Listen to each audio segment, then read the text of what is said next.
Siguro marami sa inyong nakapunan na nakakabagot. Ganyan po yung hearing. Kala nyo excited, no? Nung natatandaan ko nung unang dalawang hearing, ako na lang yata nanonood ng mga hearing. Ako na-excite ako bawat tanungan. Kahit mga English, tuwan-tuwa ako talagang. Alam ko noon inaabot ng gabi, no? Hanggang gabing-gabi na yung mga hearing. Talagang kuwang-kuwa na ramdam ko yung mga nangyayari sa hearing. Medyo bata-bata pa tayo noon nung mga hearing ni ERAP, hearing ni Corona. Okay. Kaya ganyan po talaga yan, yung akala nyong yung akala po ninyo na parang exciting lagi. Hindi po, mababagot po kayo niyan pag talagang ayaw nyo namang, pag hindi talaga kayo mahilig sa politika, kumbaga, nakiuso lang. Pero alam nyo po, sa totoo, marami sa inyo nagsimula, hindi mahilig sa politika, di ba? Pero naging exciting na sa inyo yung politika dahil sa ginawa sa mga Duterte, sa ginagawa pa rin hanggang sa kasalukuyan sa mga Duterte. Gustong-gusto nating makabawi, no? Okay, anyways, ano po yung mga naganap? Bago po yan, yung mga naganap na yan, meron lang po tayong, maraming umiepal, no? Si Bendalo Tulfo. Wala naman pong katuturan yung sinabi niya. Di ba? Kaya dapat nag-aaral to mga to, sabi ni Bendalo. Sana daw magbigay ng maaga. Maaga daw na magbigay ng sa mga senator judges para nakakalok sila. Yung affidavit, nasanay siya, kala niya affidavit lang lahat. Hindi po. Bendalo Tulfo, Senator Erwin Tulfo, hindi na po affidavit yan. Mga testimonya, ang pag-aaralan nyo na po, hindi simpleng affidavit lang, kundi mga testimonya na po at saka yung mga ebidensya. Mananawa kayo. Hindi po pwede yan. Ito, isa pang epal, itong si Tito Soto.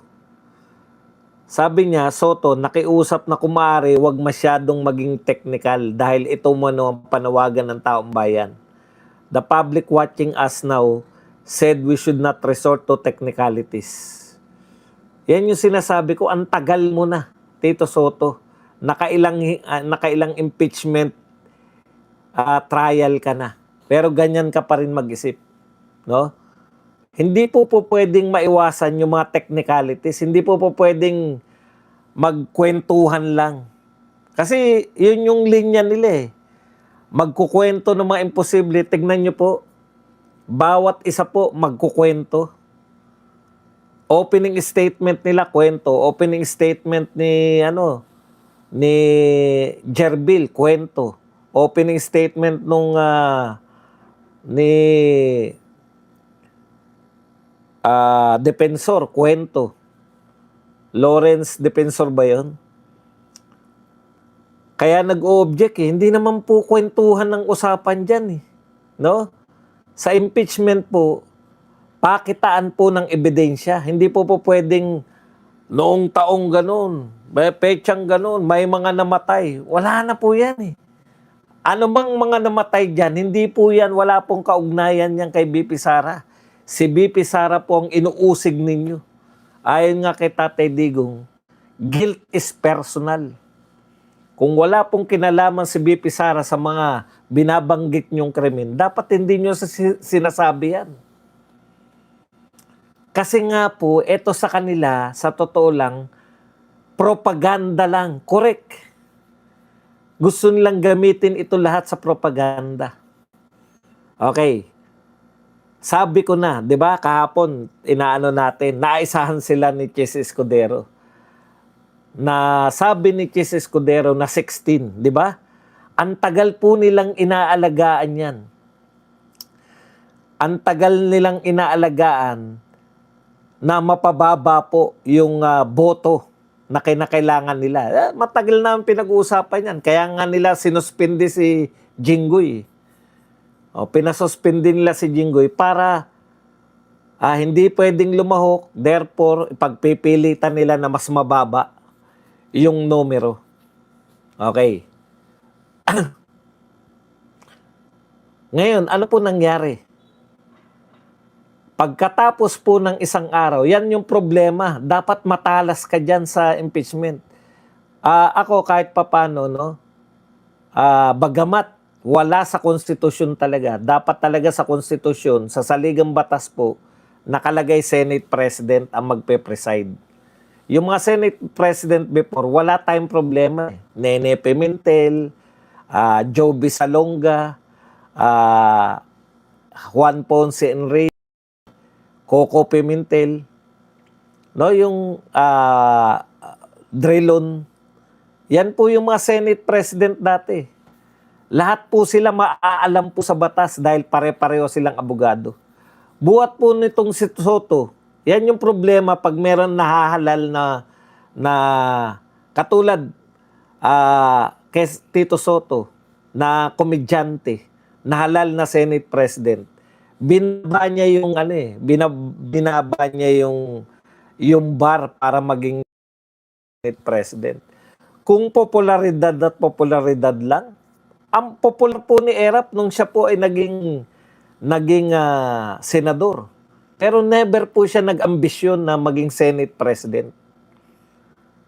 Di hamak naman pong mas marunong si Erap kaysa rito kay Tito. Napakatagal na hindi po naging Senate President si Chupisto Ginggona, hindi po. Kilala ko po yung mga naging Senate President eh.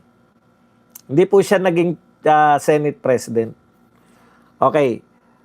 Mataas po yung bar noon ng Senate President eh.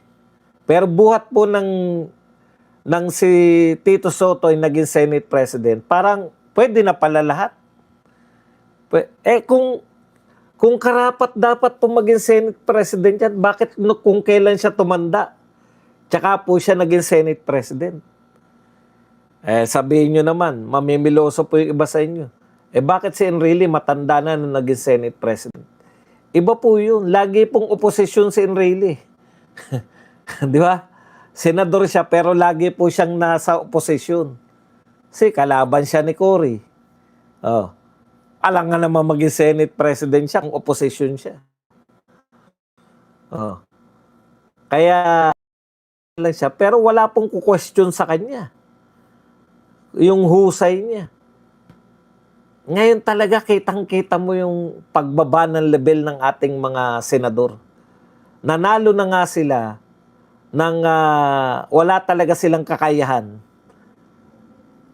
Pagpasok po ni Marcoleta, na-expose po lahat ng mga senador natin. Di ba? Na-expose po sila lahat na po siyang baba pala ng uri ng Senado natin ngayon. Kaya hindi po talaga uubra. Hindi po talaga uubra yung ganyan. Kaya nagmumukhang tanga eh. Pero in fairness po, nagsalita po kanina. Nagtanong. Para naman masabi man lang nakasali pala siya. Pero alam mo yun, yung paepal lang po yung tanong ni Gatchalian eh. Hindi ko na nga natandaan kung ano yung tinanong ni Gatchalian eh. Ganun po ka-imposible. O ganun po yung tanong niya na hindi nagmamatter. Pampahaba lang ng oras. Anyways, mali yan Tito Soto. Anong gusto mo? Emosyon lang? Kukwentuhan lang kayo, kukonvict nyo na si BP Sara.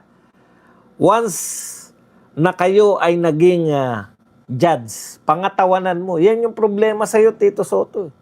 Ulitin ko yung sinabi niya, Soto, nakiusap ko maaari, wag masyadong maging technical. Dahil ito umunong panawagan ng taong bayan.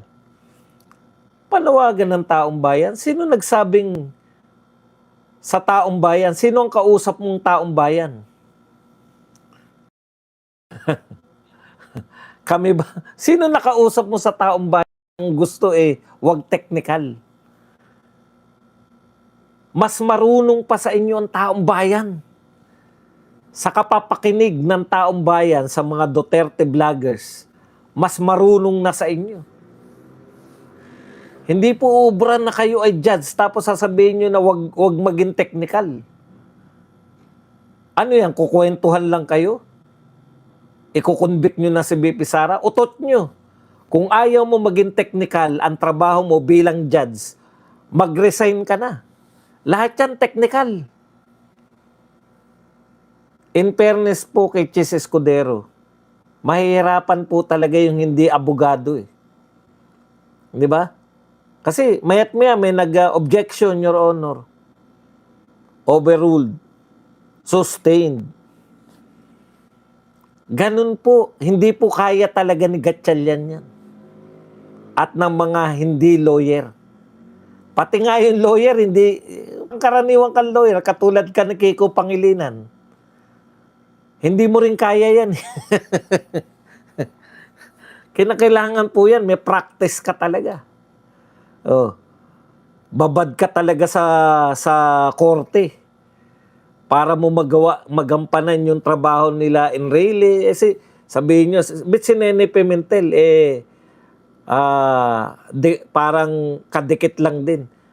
Wala pong magagawa si Nene Pimentel kahit siya po ang Senate President noon. Bakit?